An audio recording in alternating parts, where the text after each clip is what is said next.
friends, welcome to Cooking Jafina Computer Knowledge. இந்த வீடியோல நம்ம என்ன பார்க்க போறோம்னா Microsoft Excel ல இப்போ நான் இங்க கொடுத்திருக்க names columns Monday, Tuesday, Wednesday, Thursday இதெல்லாம் வந்து 1 ன்னு கொடுத்திருக்கேன். மீதி இருக்கிற blank ஆகிற இடத்துலலாம் வந்து எனக்கு வந்து nil அப்படிங்கற வேர்ட் வந்து டிஸ்ப்ளே ஆகணும்.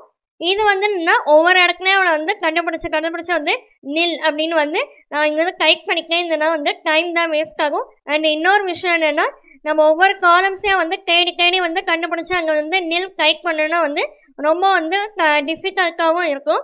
ஸோ இதுக்கு வந்து என்ன ஒரே கிளிக்கில் ஷார்ட்கட் யூஸ் பண்ணி நம்ம வந்து nil அந்த வேர்டை வந்து எல்லா இடத்துலையும் பிளாங்க் இருக்கிற எல்லா இடத்துலையும் வந்து அந்த வேர்டை வந்து எப்படி வந்து க்ரியேட் பண்ணலாம் அப்படின்றத இந்த வீடியோவில் நம்ம பார்க்கலாம். ஃப்ரெண்ட்ஸ், இது மாதிரி வந்து நம்ம கொடுக்குறது வந்து எங்கெங்கெல்லாம் யூஸ் ஆகும்னு பார்த்தீங்கன்னா ஆஃபீஸ்லேயோ இல்லை ஸ்கூல்ஸ்லேயோ வந்து ப்ரெசன்ட் ஆப்சன்ட் வந்து போடுறதுக்கு நமக்கு வந்து யூஸ்ஃபுல்லாக இருக்கும். இப்போ ப்ரெசன்ட் வந்து ஒரு இடத்துல வந்து டைப் பண்ணிக்கோ அப்படின்னும் போது ஆப்சன்ட்டு மீதி இடத்துலலாம் வந்து டைப் பண்ணணும் அப்படின்னு அவசியம் இருக்காது. அந்த டைமில் வந்து ஒரே வேர்டாக வந்து நீங்கள் டைப் பண்ணிட்டீங்கன்னாவே எல்லா இடத்துலையும் வந்து ஆப்சன்ட்டுன்றது நமக்கு வந்து ஆட்டோமேட்டிக்காக வந்து டிஸ்பிளே ஆகிடும். இதுக்கு ஃபஸ்ட்டு பார்த்தீங்கன்னா அந்த டேட்டாஸ் ஃபுல்லாக வந்து செலக்ட் பண்ணிக்கோங்க. அதுக்கு கீபோர்டில் Ctrl+A இந்த ரெண்டு பக்கத்தையும் வந்து சேம் டைம் கிளிக் பண்ணிவிட்டு ஃபுல்லாக அந்த டேட்டாஸ் எல்லாத்தையும் வந்து செலக்ட் பண்ணிக்கோங்க. செலக்ட் பண்ணிவிட்டு கீபோர்டில் ஃபங்க்ஷன் கீ F5 இந்த பக்கனை வந்து கிளிக் பண்ணிக்கோங்க. F5 ஃபங்க்ஷன் கீ வந்து கிளிக் பண்ணோடனே உங்களுக்கு ஒரு டைலாக் பாக்ஸ் வந்து ஓப்பன் ஆகும். அந்த டைலாக் பாக்ஸில் கீழே வந்து ஸ்பெஷல்னு இருக்குல்ல அதை வந்து கிளிக் பண்ணிக்கோங்க. இப்போ வேற ஒரு டைலாக் பாக்ஸ் வந்து உங்களுக்கு வந்து ஓப்பன் ஆகும். Go to special dialog box வந்து ஓப்பன் ஆகும்.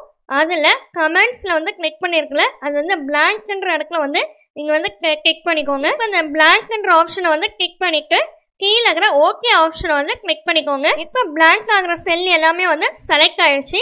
இப்போ அந்த செல்ஸ்லாம் என்ன வேர்டு வரணும் அப்படின்றத இப்போ நம்ம ஃபஸ்ட்டு செல்லில் மட்டும் வந்து டைப் பண்ண போகிறோம். எனக்கு வந்து nil அந்த வேர்டு வந்து அங்கே வந்து எல்லா இடத்துலையும் டிஸ்பிளே ஆகணும்.